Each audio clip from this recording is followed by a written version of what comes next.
Welcome to Tales from the Streets. Here's what our narrator has to say. My story is funny, and I'm ashamed to tell it. But here goes. I'm usually not the sort of person that takes agbo. I don't even drink any kind of concoction because I don't trust the sources. If you offered me agbo, I would ask whether you are sure of the dosage, sure of the length of time it took to brew. If it was properly brewed and all the poisonous chemicals eliminated, by the time I finished asking you, you'll be tired. I was that sort of person. That was my excuse for not taking stuff like that. But then there was this period. I don't know what happened to my system. I was not pooing. I wasn't going to the toilet. Normally, I didn't even go frequently like most people. But at that time, I was serving in one village in Bauchi and I had no access to a good toilet. We used the pit latrine where I was deployed. That was one major reason I just clamped up.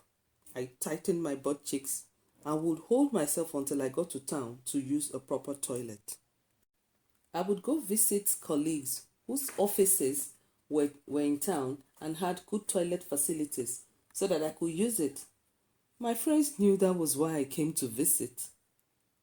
So, as I was saying, that period, the big do just ceased for me for more than 1 week. My regular was thrice in a week. So when for more than 1 week I hadn't done the big do, even me with all my strong mind became worried. I drank lots of water. I used Andrew liver salt. But Biggie no gree come.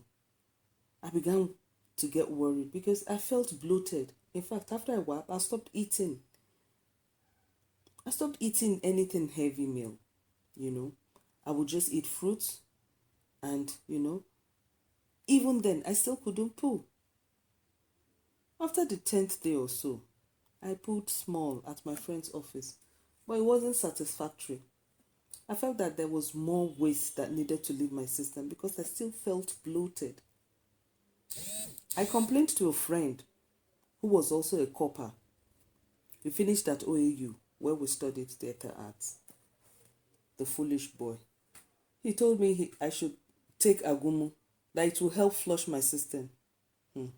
Okay, remember I told you I don't take agbo or herbals or anything that is supposed to look like agum or herbal of any sort.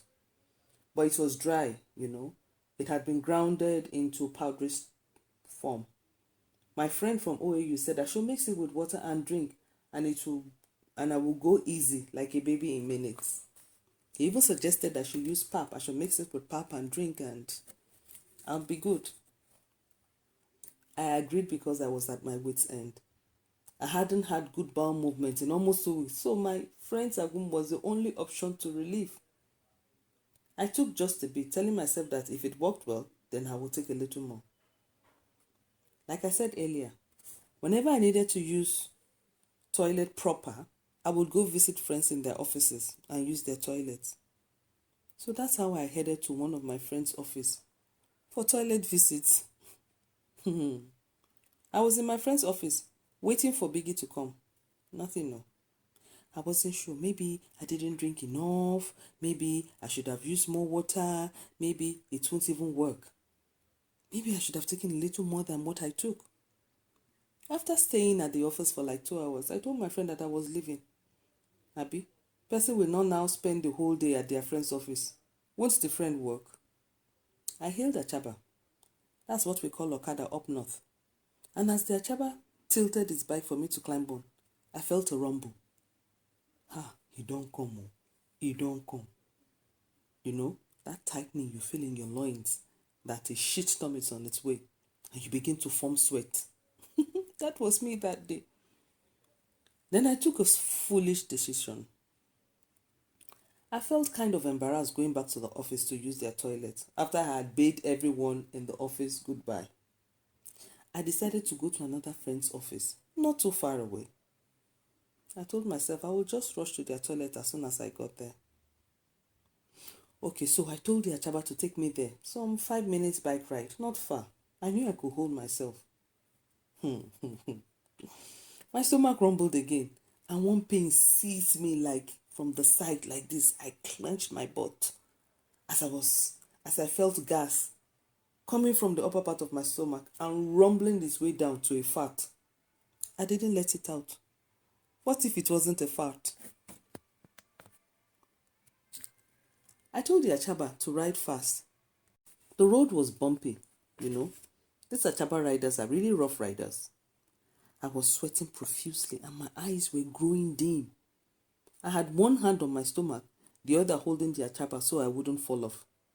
I was just praying for strength to be able to hold the tightening and rush of waste in my stomach. Wait, you're already laughing. Let me explain my predicament. I felt another gas coming through. By this time, my head had begun to pound from restraint. Then we ran roughly over another speed bump, and I began to curse the contractor that put the speed bump on the road. You know, go better for them useless people wasting money on speed bumps instead of constructing road. What is wrong with our people? You know, when you encounter bumps on the back, your butt lifts. And my sister, that was when I mistakenly released my cheeks. I just wanted to fart. Small, just small fart. Instead, I unintentionally let out a loud fart just to relieve the pressure in my loins. Even Achaba heard above the noise of his rickety bike and the street noise. The next thing that followed was a huge rush of, oh, you guessed, shit. It was a storm. Obviously, I couldn't hold that thing any longer. Omo, sea floodgates. Don't laugh, oh. I should have held tight. I let small air out and the storm followed. What did I do? I let out a scream and fainted nicely. Under the circumstances, what did you expect me to do? Start speaking Hausa and explaining to Achaba? I fainted from shame, from pure relief, from how would I even get up and go to my room from out of town? Faint, Lomo. I just fainted. I woke up in the hospital. I was cleaned up, and yeah, they had seen my NYSC ID card.